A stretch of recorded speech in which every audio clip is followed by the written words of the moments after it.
Here's what the creationists do about the facts. First thing they'll do, they'll say it's just microevolution. Now, I teach evolution. All right? I never talk about macroevolution because, in fact, macroevolution are one and the same thing. Give enough time, you can turn anything into anything. Yeah, it's true. It's true. All right. It's proven. You got the fossil record. It shows all the steps.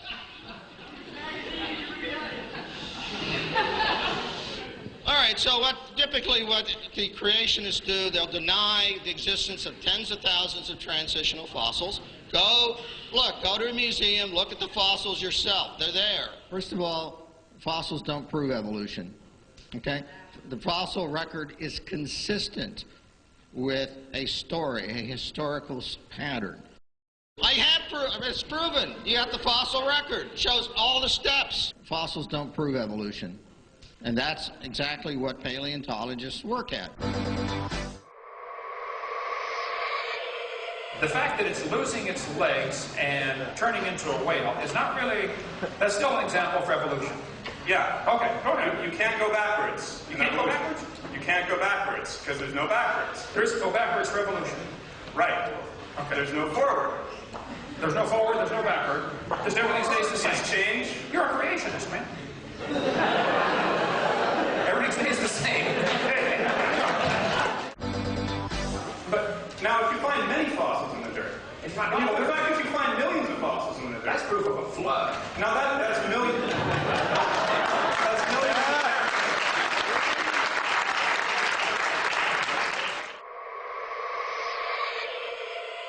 We have a very good set of bones saved from fossil records showing that the whales evolved through a long period of time from animals that were on land to animals that are in the water. We have that evidence. And to say we don't have it or to say that we're lying is disingenuous to this audience. I don't know if I can help if you can't get this, but no fossils count as evidence for evolution. Well, first place, there's not enough to tell what it is. Secondly, you don't know that that is the ancestor of anybody. You don't know that that animal had any kids that lived. It is absolutely impossible to use any fossils at all as evidence for evolution. And anybody that's telling you fossils are evidence for evolution, you talk about voodoo science, that is it, folks, okay? We know these bones produce something other than their kind. Even though no animal today can do this, these bones were able to do it. That's absolute voodoo science. That's a good word. I got to use that one from now on. I appreciate that, okay? And if those bones don't have dates on them, they don't come with a little tag saying this one evolved into this one. All you do is put your preconceived evolutionary imagination idea on top of these fossils that are found. Fossils don't mean anything as far as evolution is concerned. We don't need them. We got all the evidence we need to prove evolution without fossils. Forget fossils. They just aren't important. What's important is DNA. We have a very good set of bones saved from fossil records showing that the whales evolved through a long period of time from animals that were on land to animals that are in the water. Fossils don't mean anything as far as evolution is concerned. We don't need them. And to say that we're lying is disingenuous to this audience. And evolution, regardless of what Dr. Hovind says, is very much a part of that tradition. We are constantly revising. Tradition? You don't have to trust tradition. I mean, come on, there's different traditions all over the world. But we can trust science because science should be the same all over the world. You start from very simple life, and eventually you get everything that we have around us, from elephants to alligators to chimpanzees and everything in between. According to Chen, the fossils he's discovered turn Darwin's tree of life upside down. Darwin's tree reverse concept very unexpectedly. Our research convincing major phyla starting down below at beginning of Cambrian. Base is wide, gradually narrow, so this is almost turned down different way.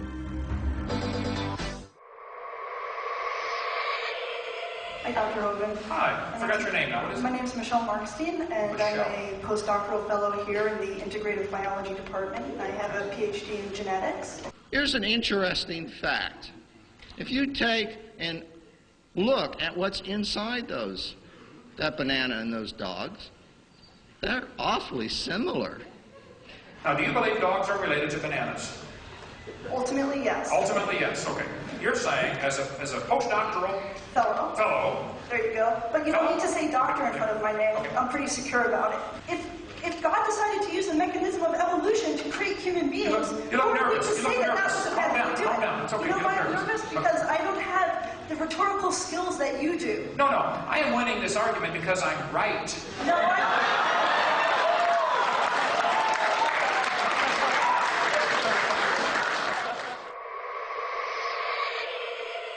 Does that prove common ancestor, or could that prove common designer?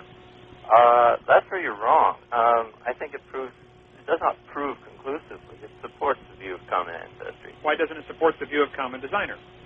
Well, why would it support the view of a common designer? Well, why do all motorcycles made by Suzuki, Honda, and everybody else have 2 wheels, and all cars have 4 wheels? It's a common design. Machinery is a horrible example. This has nothing to do with living things. Okay, but my point explain to me what this has to do with the common designer, because I really don't get it.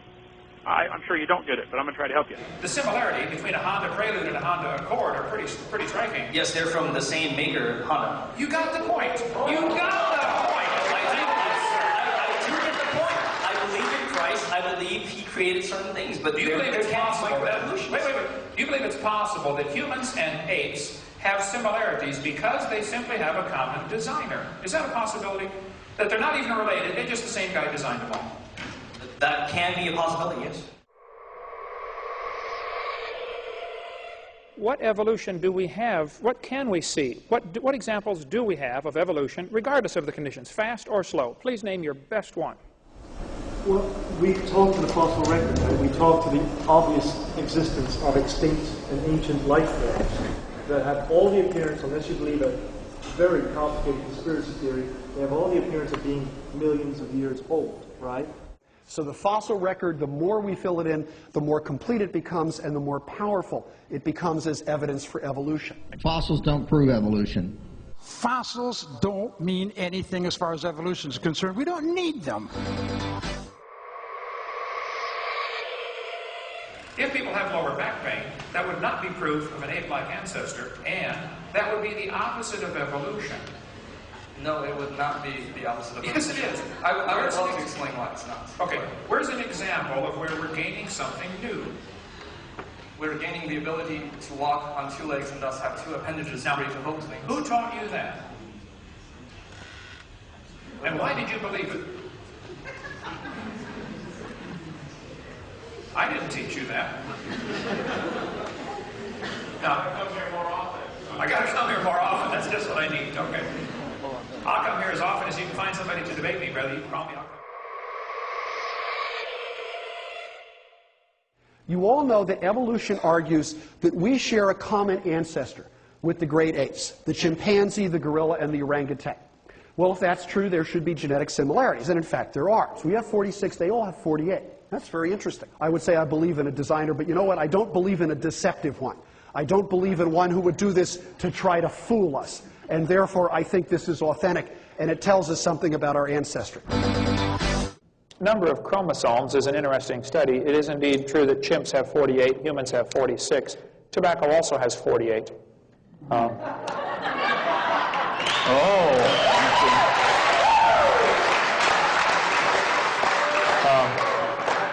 Amoebas have 50, and they say we came from Namibia, yet they've got more chromosomes than we do. Chickens and dogs both have 78. They're identical twins. The fern has the most chromosomes. That's the ultimate goal of all evolution, to become a fern. So the similarities, I think, are evidence of a common designer. We haven't absolutely proved it yet. We haven't absolutely proved anything. I ask you, don't believe me. You don't have to believe me. You don't have to believe him. You don't have to trust authorities, even me.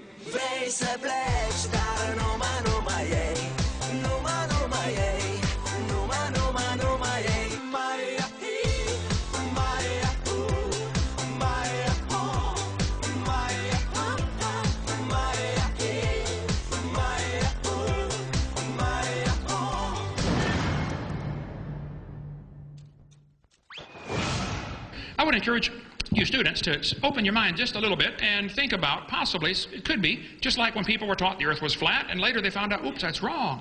And somebody taught, oh, well, big rocks fall faster than little rocks because Aristotle says so. That was taught for 2,000 years, and it's wrong. And some of you are being taught in this university that you evolved from a rock 4.6 billion years ago. Well, it's wrong. You were designed by an all-wise, super-intelligent creator who loves you and would like to forgive your sin and take you to heaven, but if you want to go to hell, that's your business, okay?